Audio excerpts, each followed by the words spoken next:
Greater Cleveland United Pastors and Mission and other clergy organizations are here to speak out about the city's deadly wave of violence here in Greater Cleveland. The city of Cleveland is becoming one of the most violent cities in America.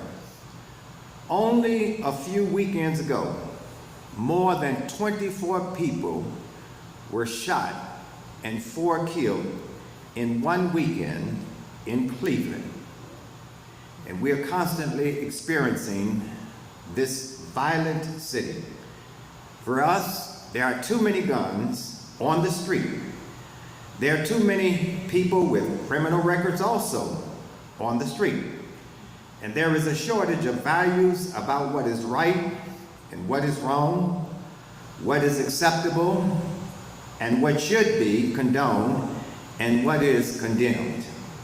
Violence for us is at an epidemic level like COVID-19 has been in our city.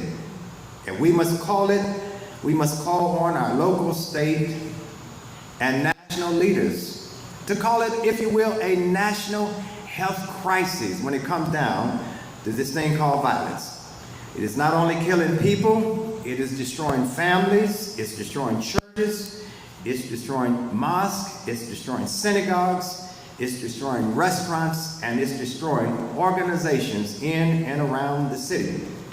And we must declare and call it what it is, a disease that has to be rid of, dealt with, and ultimately eliminated. And so we're here to suggest of what we believe needs to happen, and we're going to talk about that today. It's going to take all of us and more of us. It's not a one-man department problem. It's not just about our police department, and they're doing all that they can. Right. It's not just about what our mayor is doing and saying. It takes more than even him. It takes more than the city council to come together. It takes all of us to deal with this problem. That's right.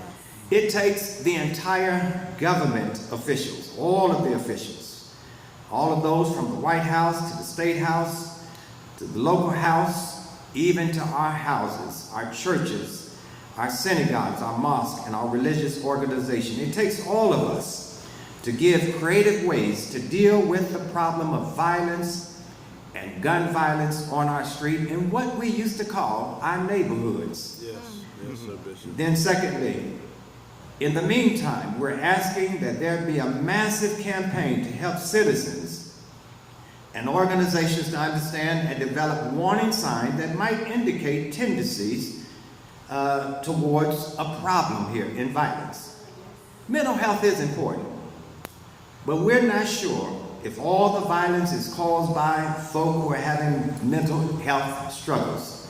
Sometimes it's caused from economic problems, sometimes it's caused from social disparities, sometimes it's caused from discrimination and other kinds of problems. Sometimes it's caused by racism. We don't know, but we know that there is a problem, and there's red flags to say that we need to deal with it as a community. Yes.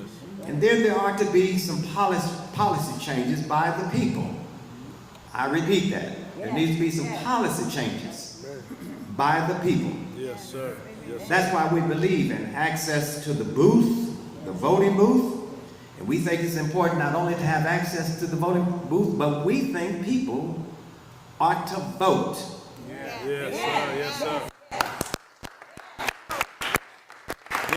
We think that people ought to be encouraged to vote. Right.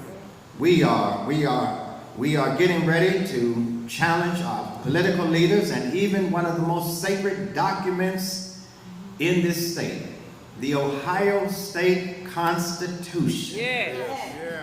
And people must have time, and even more time, to think about the change, not quickly over summertime.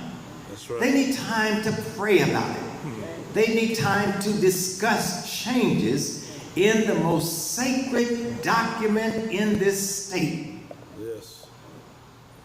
And to be very honest with you, it just has not been enough time and enough discussions to vote yes on this sacred document that needs to remain.